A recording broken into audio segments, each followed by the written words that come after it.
365 दिवस 365 चटणी आणि कोशिंबिरीचे वेगवेगळे प्रकार. नादच करायचा नाही आणि मला विचारायचंच नाही की रोज उठून काय करायचं. नमस्कार, मी मधुरा. मधुराज रेसिपी फूडीमध्ये तुम्हा सर्वांचं खूप खूप खूप मनापासून स्वागत. असे चटपटीत चटणी कोशिंबीरचे वेगवेगळे प्रकार आपण बघणार आहोत. उन्हाळा आहे, कच्च्या कैरीचा सीझन आहे, मग कैरीचेच आपण सगळे प्रकार बघतोय. पारंपरिक विस्मरणात गेलेले असे वेगळे वेगळे वेगळे आणि माझ्या आवडीचे असे सगळे प्रकार करतोय. मेथांबा करून झालाय, त्यामध्ये आता आपण करतोय कैरीची कोचकई.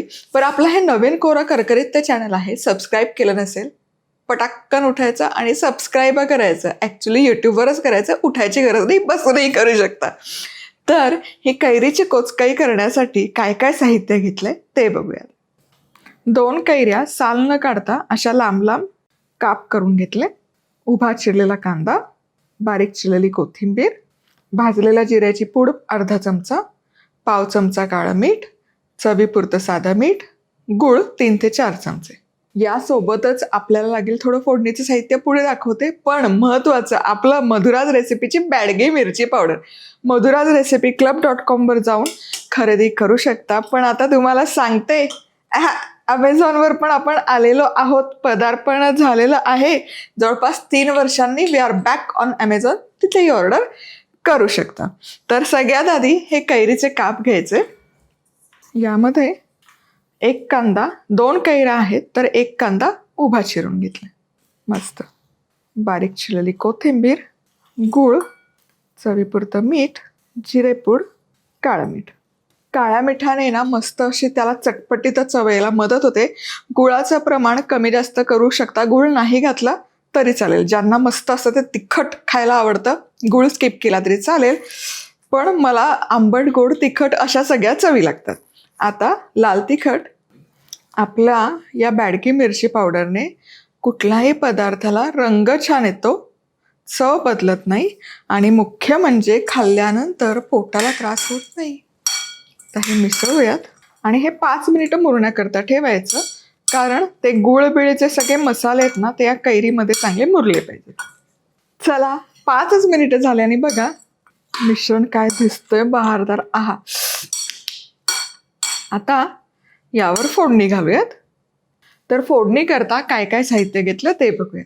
अर्धा चमचा मोहरी, अर्धा चमचा जिरं, 8-10 कढीपत्त्याची पानं, चिमूटभर हिंग, सुकी लाल मिरची. चला फोडणी करता 1 टेबलस्पून तेल गरम केलं. यामध्ये सगळ्यात आधी मोहरी छान तडतडली. गॅस बंद करायचा म्हणजे फोडणी करपत नाही पुढची. कारण जी कढईची उष्णता आहे त्यामध्ये पुढचे जिन्नस आपले छान फोडणी बसते. मोहरी टाकली आहे, जिरं टाकलंय, हिंग, कढीपत्ता, सुक्या लाल मिरच्या, थोडीशी कोथिंबीर पण घालूया. वा. आता ही खमंग अशी चुरचुरीत फोडणी या कोचकईवर घालूयात. वा वा वा. आणि हे मिसळायचं. क्या बात आहे. काय रसरशीत दिसतंय. जसा वेळ जातो ना तसतशी ही आणखी रसरशीत व्हायला सुरुवात होते. मस्त छान अशी मिसळून घेऊयात फोडणी. हा हा हा. बहारदार कमाल. आता हे ना लगोलग खाऊ शकता.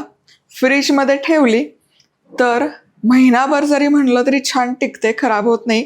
रूम टेम्परेचरवर जर ठेवली तर 1 आठवडाभर छान टिकते, कोणी जर टिकवून दिली तर.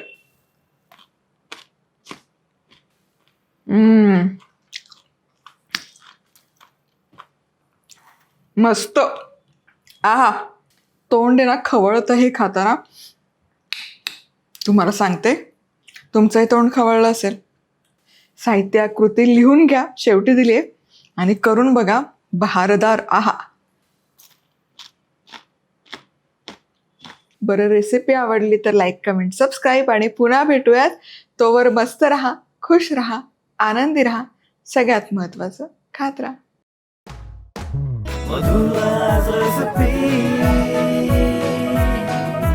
मधुराज रेसिपी, महाराष्ट्राची अस्सल चव.